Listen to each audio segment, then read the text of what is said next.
मेरी सफलता इस बात पर निर्भर नहीं करती कि कोई मेरे बारे में क्या सोचता है। मैं अपने काम से क्या कर सकता हूँ, उस पर मेरी सफलता निर्भर है। दोस्तों, आज हम भारत के महान परमाणु वैज्ञानिक की गाथा सुनेंगे, जिन्हें भारत के परमाणु ऊर्जा कार्यक्रम का जनक कहा जाता है। उन्होंने मुट्ठी भर वैज्ञानिकों की सहायता से 1944 में नाभिकीय ऊर्जा पर अनुसंधान आरंभ किया। साथ ही वे ललित कला व संगीत के उत्कृष्ट प्रेमी तथा लोकोपकारी थे, जिनका नाम है होमी जहांगीर भाभा। होमी भाभा जी का जन्म 30 अक्टूबर 1909 में मुंबई के अमीर पारसी परिवार में हुआ था। उनके पिता जहांगीर भाभा ने कैम्ब्रिज से शिक्षा प्राप्त की थी और वे एक जाने माने वकील थे। उनकी माँ भी सधन घर की साधारण महिला थी। होमी भाभा जी को बचपन से ही किताबों से काफी लगाव था। वे विज्ञान विषयों से संबंधित पुस्तकों का काफी अध्ययन करते थे। उनकी आरंभिक पढ़ाई कैथेड्रल स्कूल और जॉन केनन में हुई थी। भौतिक विज्ञान और गणित में रुचि होने के कारण एल्फिंस्टन कॉलेज मुंबई और रॉयल इंस्टीट्यूट ऑफ साइंस से बीएससी की परीक्षा पास की। बाद में 1927 में वे इंग्लैंड गए, जहां उन्होंने कैम्ब्रिज में इंजीनियरिंग की पढ़ाई की और वहीं पर डॉक्टरेट की उपाधि भी प्राप्त की। इन सब के बाद भी फिजिक्स विषय में उनका लगाव काफी था। इसी कारण पढ़ाई के दौरान भी उन्होंने अपने प्रिय विषय फिजिक्स से खुद को जोड़ के रखा। दूसरे विश्व युद्ध के प्रारंभ में वर्ष 1939 में होमी भाभा जी भारत लौट आए। उस समय तक होमी भाभा जी काफी ख्याति अर्जित कर चुके थे। इस दौरान वे बेंगलुरु के इंडियन स्कूल ऑफ साइंस से जुड़ गए और 1940 में रीडर पद पर नियुक्त हुए। यहाँ से उनका नया सफर शुरू हुआ, जिसके बाद वे अंतिम समय तक देश के लिए विज्ञान की सेवा में लगे रहे। इंडियन स्कूल ऑफ साइंस के तत्कालीन अध्यक्ष और नोबेल पुरस्कार विजेता प्रोफेसर सीवी रमन जी से होमी भाभा जी काफी प्रभावित थे।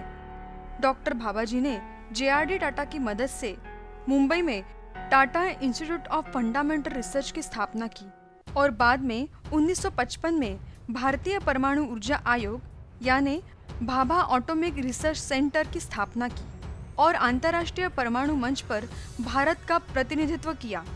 इसके अलावा वे कई और महत्वपूर्ण अंतर्राष्ट्रीय संगठनों के प्रमुख भी थे। होमी भाभा जी ने परमाणु ऊर्जा का शांतिपूर्ण उपयोग करने की वकालत की। वे युद्ध के लिए परमाणु ऊर्जा का इस्तेमाल करने के खिलाफ थे। उन्होंने कई अंतर्राष्ट्रीय प्लेटफॉर्म पर परमाणु ऊर्जा के दुरुपयोग पर अपनी चिंताओं को व्यक्त किया। 1955 में स्विट्जरलैंड के जेनेवा परमाणु ऊर्जा के शांतिपूर्ण उपयोग पर पहले संयुक्त राष्ट्र परिषद के वे अध्यक्ष थे। साल 1958 में American academy of arts and science के वे विदेशी मानद सदस्य भी चुने गए।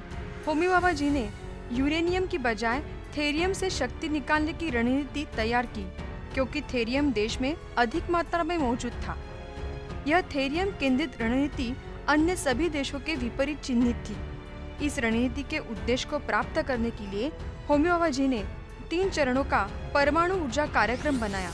होमी भाभा के विचारों को जानकर कनाडा सरकार ने भारत को परमाणु रिएक्टर बनाने में सहयोग देने का प्रस्ताव दिया, जिसके फलस्वरूप साइरस परियोजना प्रारंभ हुई।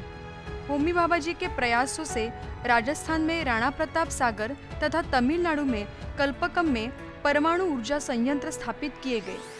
उन्होंने इन संयंत्रों के लिए महंगे यूरेनियम की तुलना में देश में उपलब्ध थेरियम पर ध्यान केंद्रित किया और ट्रॉम्बे में अपरिष्कृत थेरियम को हाइड्रोक्साइड तथा यूरेनियम के संसाधन का संयंत्र लगाने के लिए सरकार को प्रेरित किया। होमी भाभा जी यह मानते थे कि ऊर्जा, कृषि और मेडिसिन जैसे क्षेत्रों के लिए शांतिपूर्ण परमाणु ऊर्जा कार्यक्रम शुरू होना चाहिए। इसके अलावा उन्होंने नील्स बोयर के साथ क्वांटम थ्योरी और जर्मन फिजिसिस्ट वॉल्टर हिटलर के साथ कैस्केड थ्योरी पे काम किया।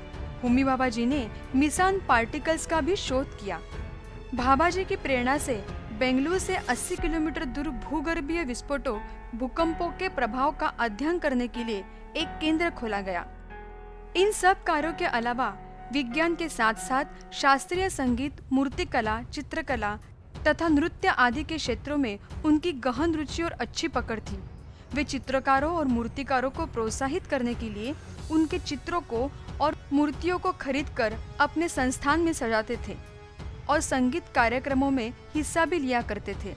मशहूर चित्रकार एम.एफ. हुसैन की पहली प्रदर्शनी का मुंबई में उद्घाटन होमी भाभा जी ने ही किया था। होमी भाभा जी को भारतीय और विदेशी विश्वविद्यालयों से कई मानद डिग्रियां प्राप्त हुई है। वर्ष 1954 में भारत सरकार द्वारा होमी भाभा जी को पद्म भूषण से अलंकृत किया है। होमी भाभा जी 1950 से 1966 तक परमाणु ऊर्जा आयोग के अध्यक्ष थे। तब वह भारत सरकार के सचिव भी हुआ करते थे। कहते हैं कि सादगी पसंद करने वाले होमी भाभा जी कभी भी अपने चपरासी को अपना ब्रीफकेस उठाने नहीं देते थे। ऐसे कुशाग्र बुद्धिमत्ता, संयमी और मेहनती डॉक्टर होमी भाभा जी 24 जनवरी 1966 को एक कॉन्फ्रेंस में हिस्सा लेने के लिए वियना जा रहे थे और तभी मुंबई से न्यूयॉर्क जा रहा एयर इंडिया का बोइंग 70 विमान स्विट्जरलैंड के माउंट ब्लॉक के निकट दुर्घटनाग्रस्त हो गया। इस विमान दुर्घटना का रहस्य आज तक नहीं खुल पाया है, लेकिन सच तो यही है कि भारत के महान परमाणु वैज्ञानिक की ज्योत सदा के लिए बुझ गई।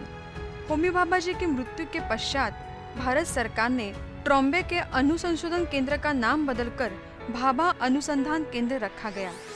ऐसे महान डॉक्टर होमी भाभा जी की महान गाथा को हमारा कोटि कोटि वंदन। दोस्तों, ऐसे ही महान गाथाएं सुनने के लिए गाथा चैनल को लाइक, शेयर और सब्सक्राइब करें और नोटिफिकेशन बेल पर क्लिक करके ऑल पे क्लिक करना ना भूलें। धन्यवाद।